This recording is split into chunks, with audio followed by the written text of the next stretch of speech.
Gina and I have been in this business for 12 years, formerly as custom home builders for 30 plus years.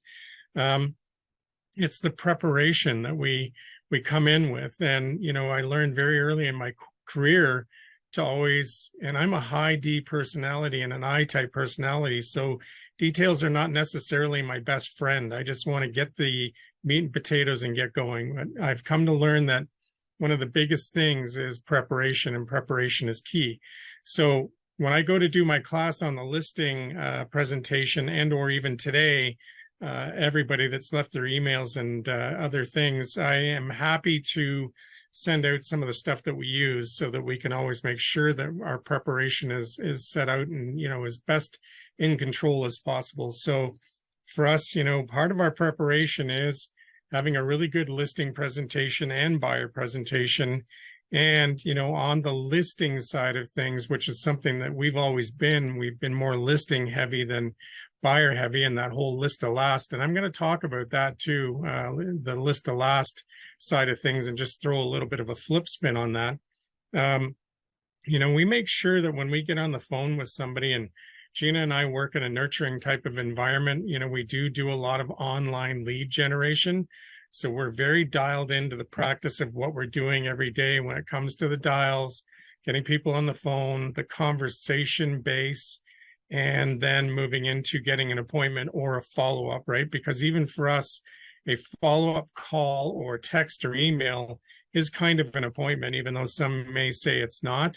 If I've got somebody engaging and we can at least get to the point in that whole LP Mama where I'm asking for an appointment, even if that's at a follow-up, it's critical to always think about that next step and having an agenda. And that's where the preparation always comes into effect. So when we're dealing with, I'm just going to move into the listing side of things, a potential seller, I always make sure that we're going through some very critical questions. And that's just asking from A to Z, why are they selling right now? Are they motivated?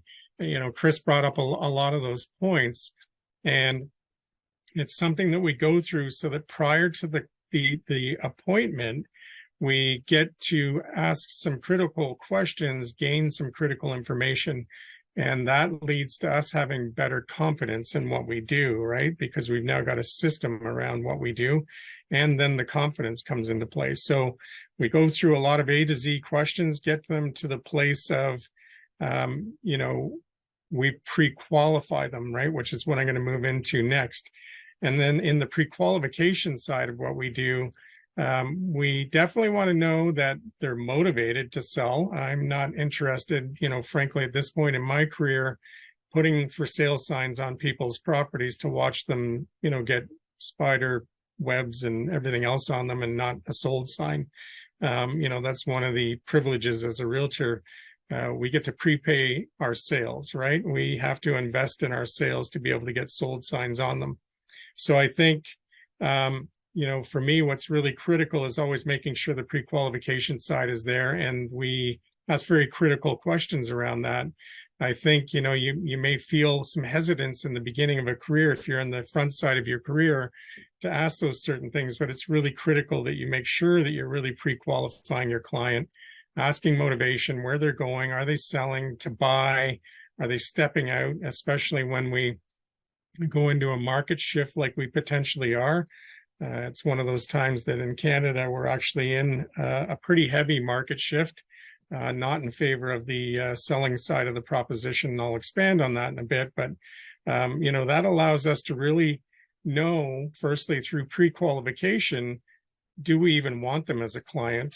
Because the reality is, at the end of the day, if they're not coachable and or realistic to what the market's doing, it's going to be a very turbulent ride, right? It's like getting on an airplane and flying through heavy turbulence. It's scary. It's no fun. Nobody wins. You just pray to God you land, right? And, that's the long and short of even what listings can be like when things aren't done well or going well. So motivation, is the next part I want to talk about. And, in the motivation side of what we do, those are the questions I bring to the table. What, by when, and where are they looking to go? What, do they have to sell for, right? What are the reasons? Because we need to know, and it often can feel very invasive for people. And I tell them that this is nothing more than information gathering, so we can give them the best answers with regards to whether or not, they should list right now or possibly wait for some, changes in the market, the dynamic of their property. And, if there's motivation to get there, I want to make sure they're motivated to be in the market, not behind the market.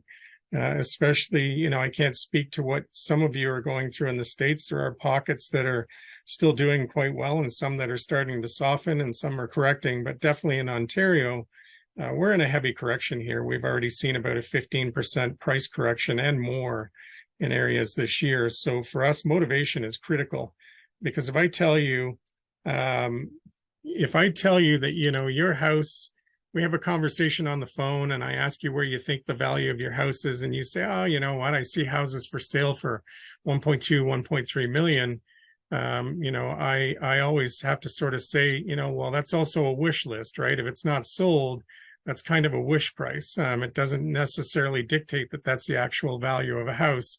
So I typically do my homework when I already know I'm talking to somebody. I already know usually where they live and or the area. So we start to do a little background so we can make sure that we are honed in on their motivation. And with that, if they tell me that, well, the neighbor's house is listed for 1.2, it's been on the market for a while, this, that, and the other, those are kind of indicative, tips of the house being likely overpriced. So I then pull up, my comparables and talk about history, because that's what's really important, is the houses that sold or have pending closings, because it gives us a benchmark as to where the market is and how to coach them. Because if I'm saying or seeing that a property is in the, say, $1 million range, and they're saying, well, the neighbor's up for 1.2, I'd really like to get that. That's a big red flag for me based on experience that I'm already going to have some difficulties potentially with this client.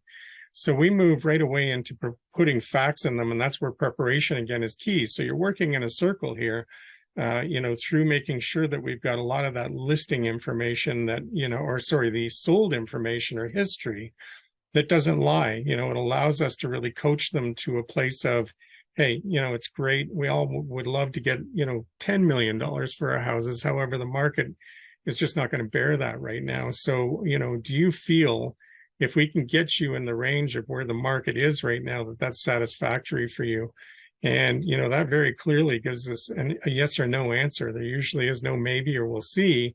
They definitely know what they want out of this, right? Most of us run budgets and things, and we're selling for a reason. And that's usually to either size up, size down, retire, step out of the market. But most often it's usually someone's sizing up more than they're sizing down. And with that, they need as many dollars as possible to buy into the next side of the market that they're going to. And, with that, we run into, this is when we get the motivation, and this is when I can decide if I actually want this listing. So I'm going to take 1 second and just talk about that whole list to last idea and premise, and put a bit of a different spin on it. And so for us, we've always been listing heavy as agents on our team. And, I do believe in the list to last mentality. You want to be an employer versus being an employee. No offense to anybody. I'm an entrepreneur. I love being an employer.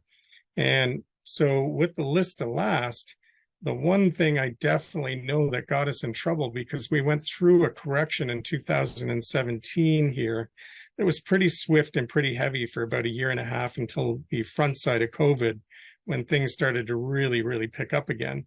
So in the course of about 3 years, I went out of tune there. So in 2017, we saw a market correction that was quite substantial, and then listings became very toxic in certain areas in Ontario, and they were extremely hard to get sold, especially when they were already over the market and everybody had a feeling that they were going to see the market bounce back quickly, and it didn't for a year and a half. So what I found was we ended up more often than not fired and or expired. And, that's just never a great place to be when it's an us and them, right? Us against the sellers, which is what we faced a lot of. So we we really spent a lot of time learning through that, how to coach people, because I equate it to like having a firstborn child versus a second-born child. Firstborn child, you don't know what to do with it. You just know it's here and it needs to be fed and it needs clean diapers and a bath every now and then. And, your second-born child, you tend to not worry about as much. It's like, okay, it fell down. It's all right. Pick it up, wash it off, move on. And, that taught us a lot, that whole period of time. So, for us, what we do in that now is that I make sure, and I train my team to this, if people are not coachable to what we're saying, they may not be your best clients, and you have to decide, do you want to take that business? So that again is, wrapping up the whole side of this. Preparation is key. Pre-qualify the client motivation, especially when we're going into a shifting market. So I do agree. You definitely want to list to last because it is the differentiator between being an employer and employee. But you also know you have to get a certain dollar for your product or you go out of business, right? And you have to get sold signs on the properties. Maybe we can move on to the next slide there, Jason. So being in control, right? That's something that, we take great pride in. And I listened to Chris in the beginning talk about, when you get out to the house. So, we'll go past the point that, we've done the whole motivation, prep is key, all of that stuff. We've got the appointment. What I always do is, because we are in a very digital environment, we've completely digitized everything we do. So whether or not we're dealing with an 80-year-old or an 18-year-old, we can facilitate, the meeting digitally or in paper, and we make sure that everything is going out to them preemptive of that meeting. So when we get there with them, and I always drop little bombs in, stuff that we're going to talk about, so that it causes them to have a curiosity factor, right? So that when they know I'm coming out tomorrow, the day after, whenever it's going to be, that I want to give them enough lead-in information to cause them to look at what I'm sending to them, because not everybody's a detail person. So I want to make sure they at least look through some of it.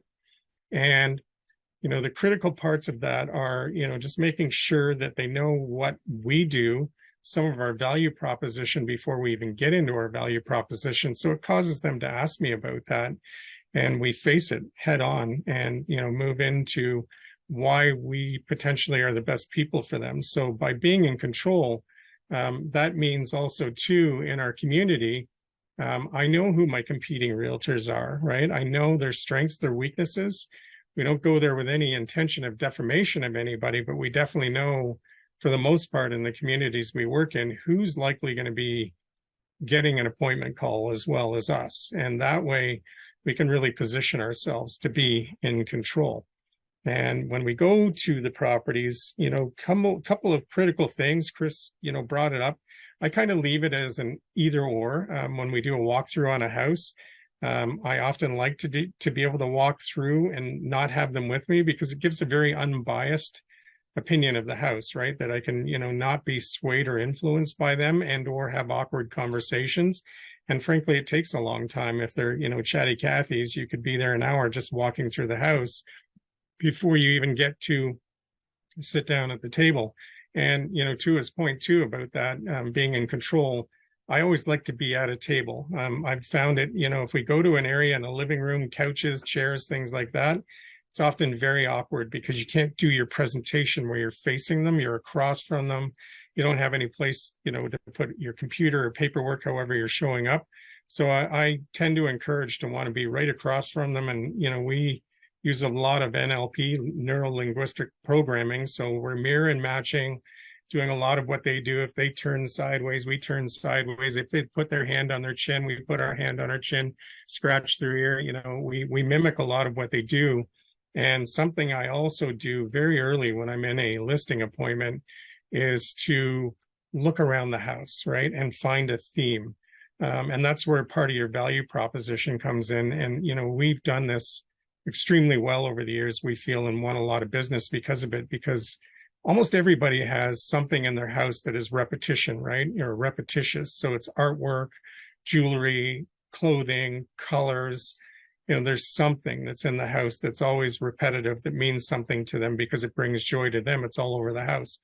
And I tend to hone in on that. And we always ask when I'm at the meeting, no matter how it's going, I take a certain point and say, so I noticed, you have these puffin birds sitting all over your house on your shelves and this, that, and the other. And, tell me about that. They must mean something to you, even if it's artwork, if they're kids. And they will just offload completely, right? Because now they've got a connection to you, and it's something that they feel you've now paid attention to them, and they spill out their heart of gold on that. And, it's a great opportunity. It really helps us influence the conversation, build connection and rapport with the people, so that as we move through this now, and we can get to a successful sale and closing, you also know what you can buy them for closing gifts, right? If you're really paying attention to how they live, it's pretty easy to figure out what's going to make them happy as you close a sale with them. Because that's one of the big things that I find agents are always asking. I don't know what to get my clients. What do I get? Well, pay attention when you're in their house. It's pretty straightforward, and you're going to see a lot of clues. Pricing, pretty obvious, guys. Know your inventory. So do it in a couple of different ways. Go to open houses.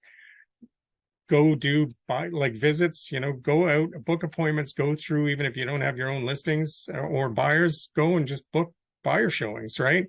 And walk through the property so that you know the inventory in the area. And you need to be logged into your MLS system every day and looking at what's going on in the market, and not just what's for sale, what's selling, right? Because it's going to allow you to really hone in the conversation, particularly if you're going to be involved more on the listing side, but even the buyer side, you got to know the numbers so you can negotiate.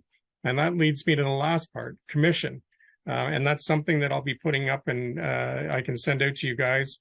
We've made it pretty easy, because commission is a difficult one for, a lot of people, whether you're a day or 100 years in this industry. A lot of people struggle to really ask for what they want.